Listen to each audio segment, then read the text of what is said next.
여러분, 이 부활은 하나님의 놀라운 능력의 선포였습니다.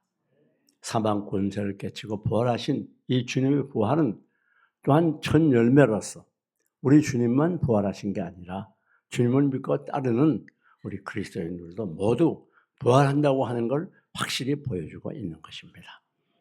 그런 거를 위클리프라는 분은 말하기를, 만약에 예수님의 부활이 없었다고 하면 우리의 소망도 우리의 구원도 죽음 속에 누워 있었을 것이라고 말하면서, 이 예수님의 부활은 바로 구원의 완성이고, 이것은 하나님의 능력이 온 천하에 나타나던 귀한 능력이 선포였다고 말하고 있는 것입니다. 부활은 사망에서 생명으로, 절망에서 소망으로, 어두움에서 빛으로 오늘 많은 죽은 영혼들을 살리고 영원한 천국의 소망을 갖게 하는 능력의 원천입니다.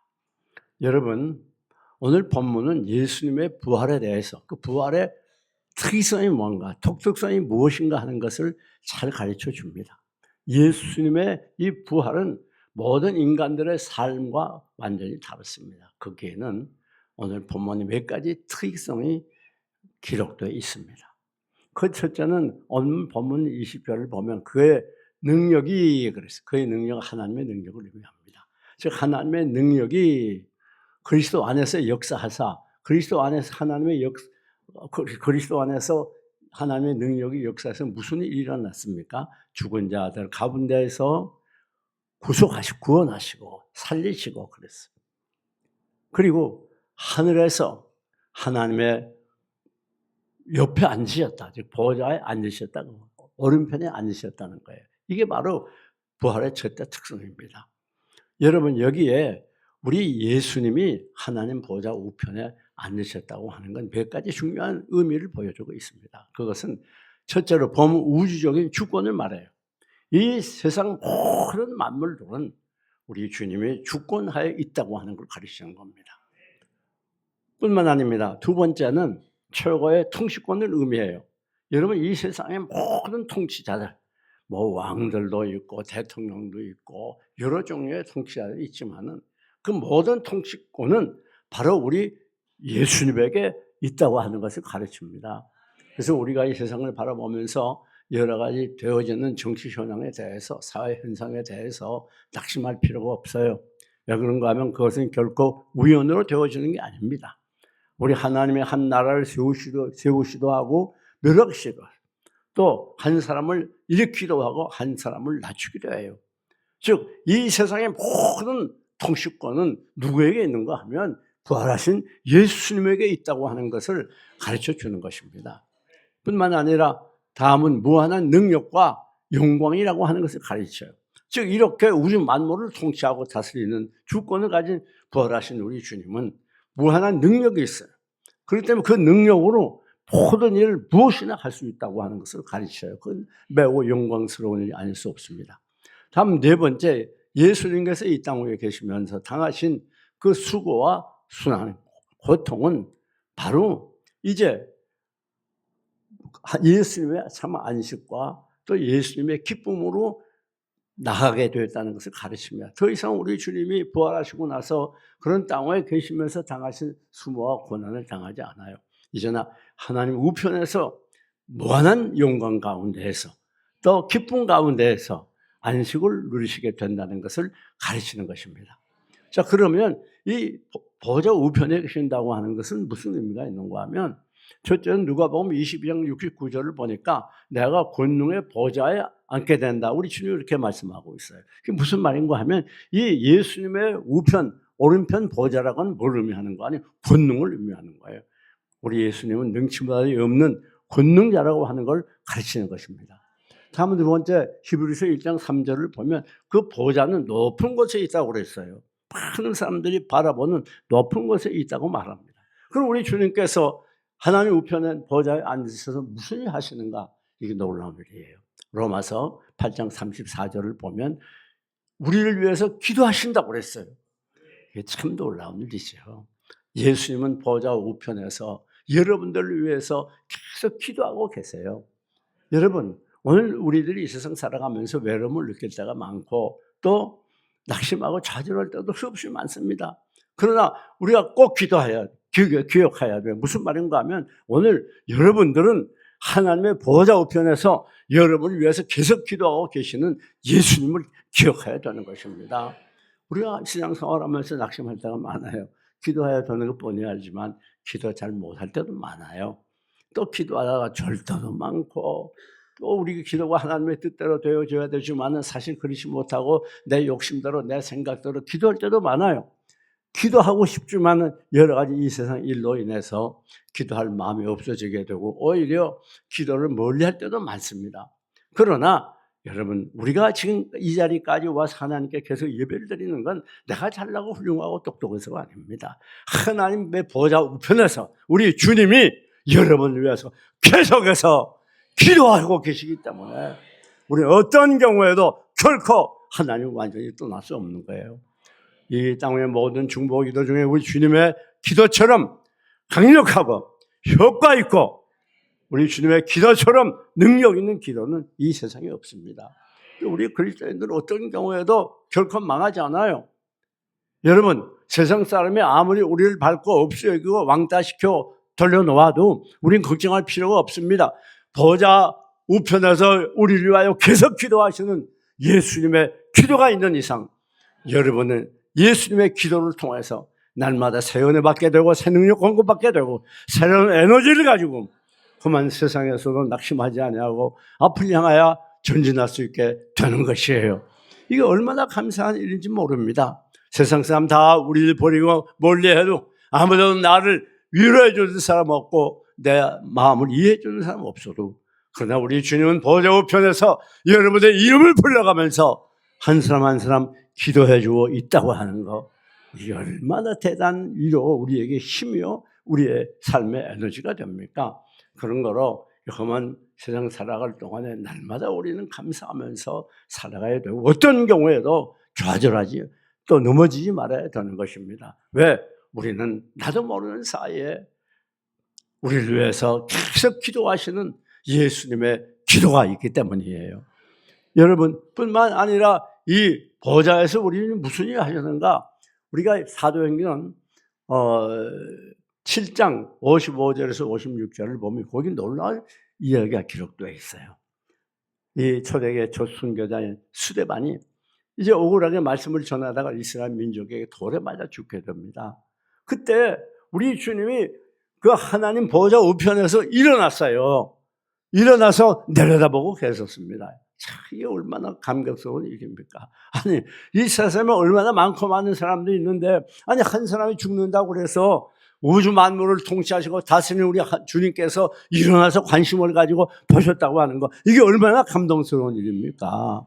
여러분 낙심하지 마세요. 우리 주님은 여러분에게 대해서 일일이 다 간섭하고 계시고 살피고 계시고 지극히 큰일 말할 것 없고 적은 일, 아무 보잘것없는 일이라도 우리 주님은 여러분에게 관심을 가지고 지켜보고 계시고 여러분을 도와주시고 은혜를 베풀어 주시는 거예요. 이게 얼마나 큰 은혜입니까? 그런 걸 우리 세상에 살면서 스트레스 받아 아무 이유가 없어요. 왜 그런가 하면 우리 주님이 그렇게 여러분을 관심을 가지고 돌보시는데 우리 예수님의 주님 뭐라고 그러지? 나는 너의 목까지 세신바 되었다고요? 머리털까지 세신바 되었다고 그랬어요. 우리 예수님의 관심과 사랑이 얼마나 섬세한 걸 가르쳐요. 우리 예수님이 여러분의 마음 상태를 다 아십니다. 여러분이 지금 괴로워하고 고민하는 문제가 뭔지 다 알고 계세요. 다 보고 계세요. 이것이 우리 주님의 사랑입니다. 이것이 보좌에서 우리를 위해서 기도해 주시면서 말할 수 없는 사랑과 관심으로 여러분을 보살피고 어디 가서 무슨 일 하든지 여러분을 위로하시고 은혜 주시고 함께 하시는 주님의 사랑이에요. 더 놀라운 말씀이 기록되어 있습니다. 이사야 46장 3절을 보면 너희가 배에서 나무로부터 내게 안기었다. 너희가 태에서 나무로부터 내게 분교했어. 언제까지? 너희가 노년에 이르도록 내가 그리하겠고 백발이 되기까지 내가 너희를 품을 것이라. 내가 너희를 지었으니 안고 품고 구하여 내리라. 요즘 우리가 가진 성경은 어떻게 번역하는 거 아니? 너희가 배에서 나무로부터 내게 안겼고 태에서 나무로부터 내게 업히운 너희가 그래요. 업었다 그랬어요. 뭐 다 같은 말이죠.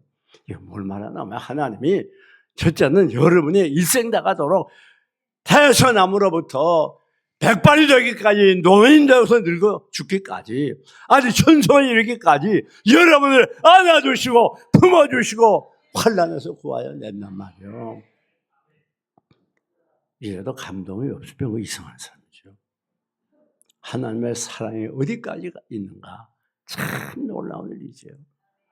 뿐만 아니라 이것은 우리 주님이 완벽한 사랑, 완벽한 보호를 같이 가르칩니다. 여러분 안아주는 게 뭐요? 품어주는 게 뭐요? 업어주는 게 뭐요?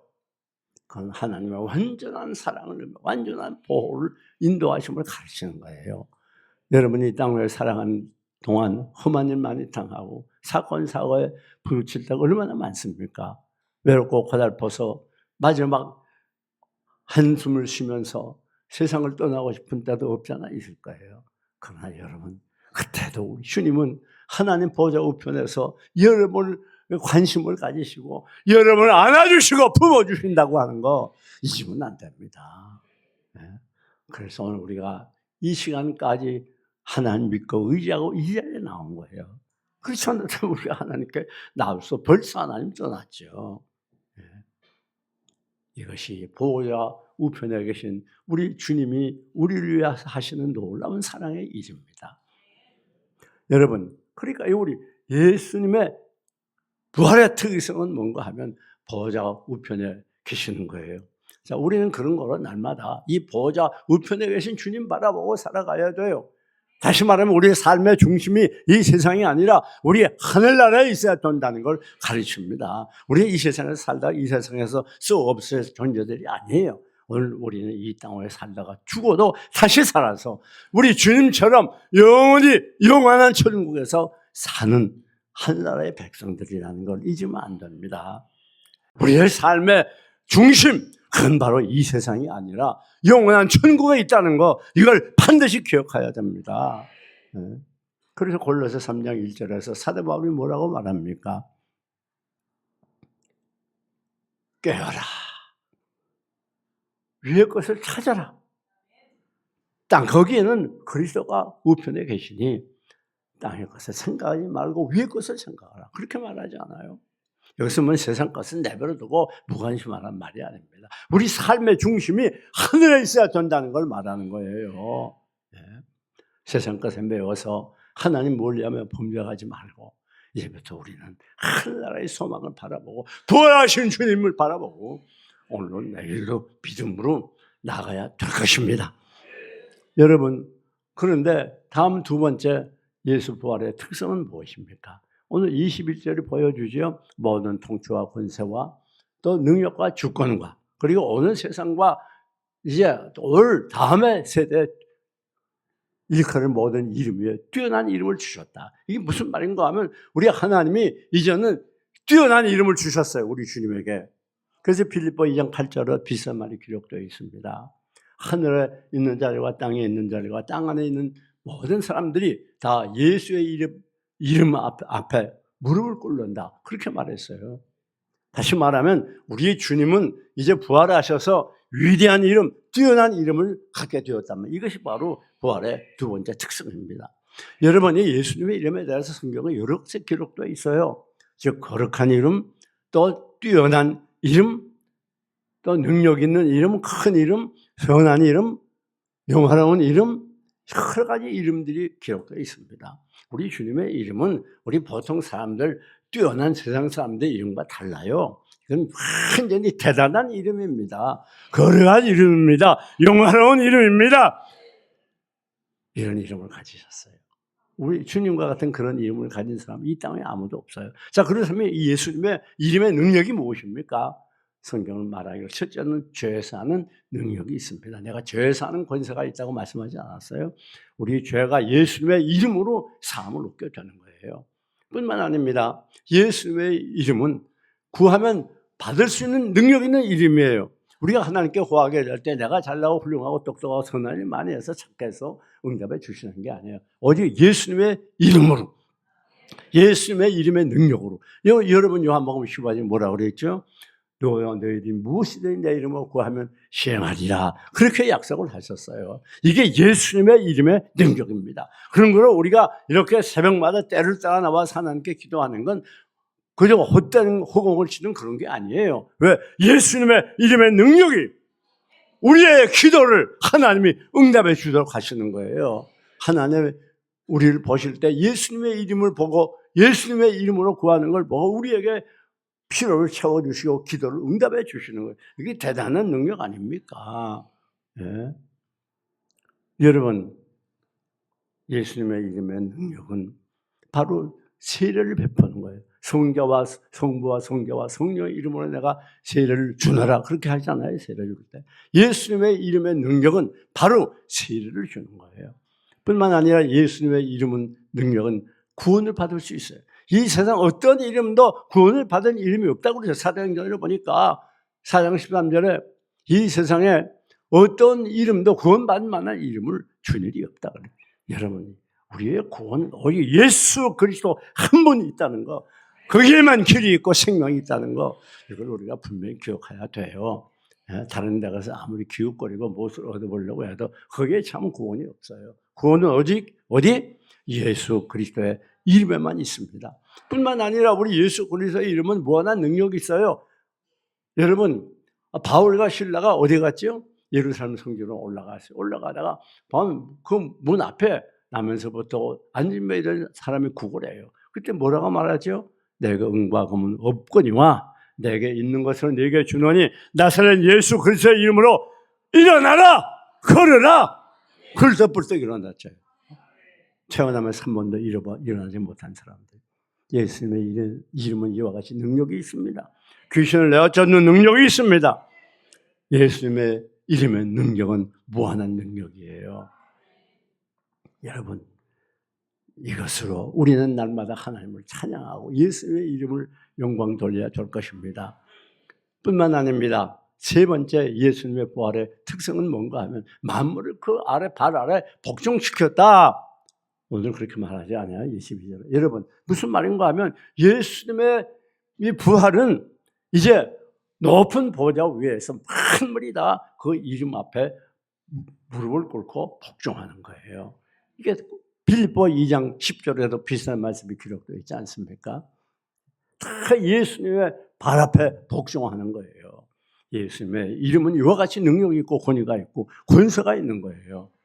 예수 이름의 능력이 항상 여러분과 함께함을 믿으시기를 축원합니다.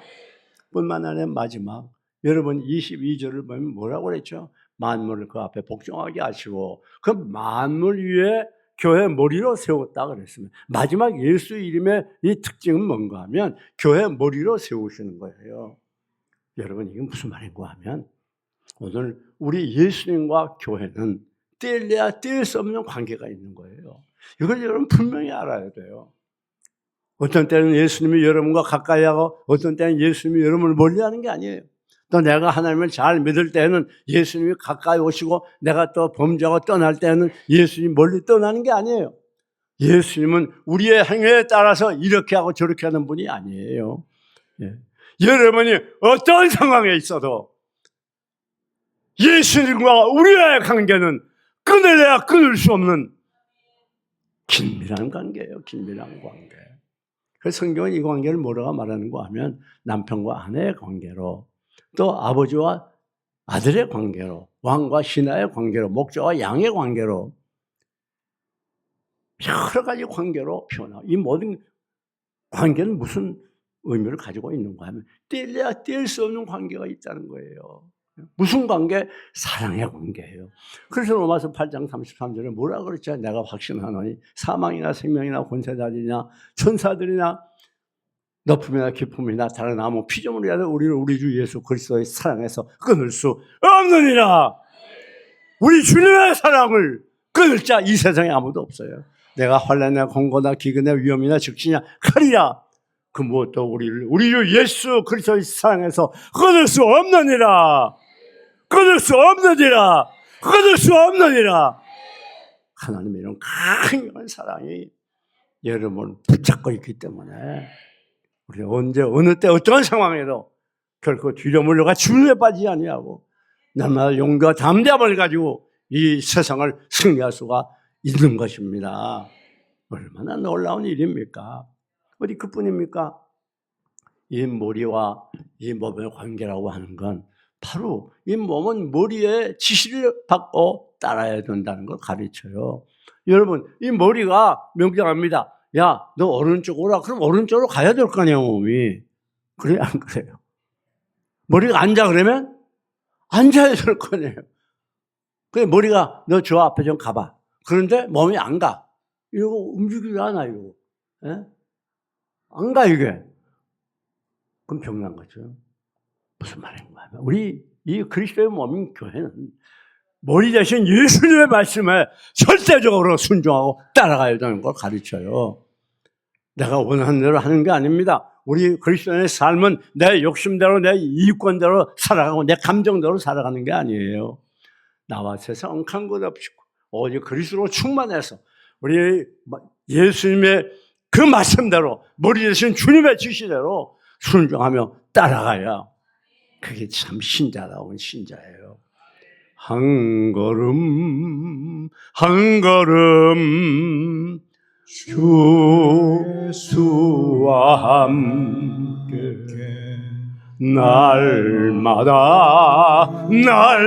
날마다 우리 걸어가 한 걸음 한 걸음 주님의 인도 따라 말씀대로 순종하며 살아가야 돼요. 주님의 인도 따라가는 게 뭐예요? 말씀대로 순종하는 걸 가르치는 거예요. 여러분, 참 이 부활의 특이성 놀랍죠. 다음 우리 주님의 머리가 되고 우리는 몸이 된다는 게 무슨 말이에요? 주님이 그 몸을 보호하고 인도하고 살피고 지키는 걸 가르치는 거예요. 이제 우리 주님은 우리와 더불어 교회와 더불어 뗄래야 뗄 수 없는 관계가 있기 때문에 우리 일상에 대해서 완전 책임을 지고 여러분을 보호하고 지키고 인도하고 여러분의 필요를 채워주시는 놀라운 분이라는 걸 가르쳐 줍니다. 이게 얼마나 감격스러운 일입니까? 뿐만 아닙니다. 마지막 우리 머리의 영광이 몸의 영광이라는 걸 가르쳐요. 이게 무슨 말입니까? 오늘 예수님이 영원한 천국에서 영원하게 살 때 우리도 주님과 더불어 영원한 천국에 살 때 예수님의 영광으로 우리도 영화로운 삶을 살게 된다는 걸 가르치는 것입니다.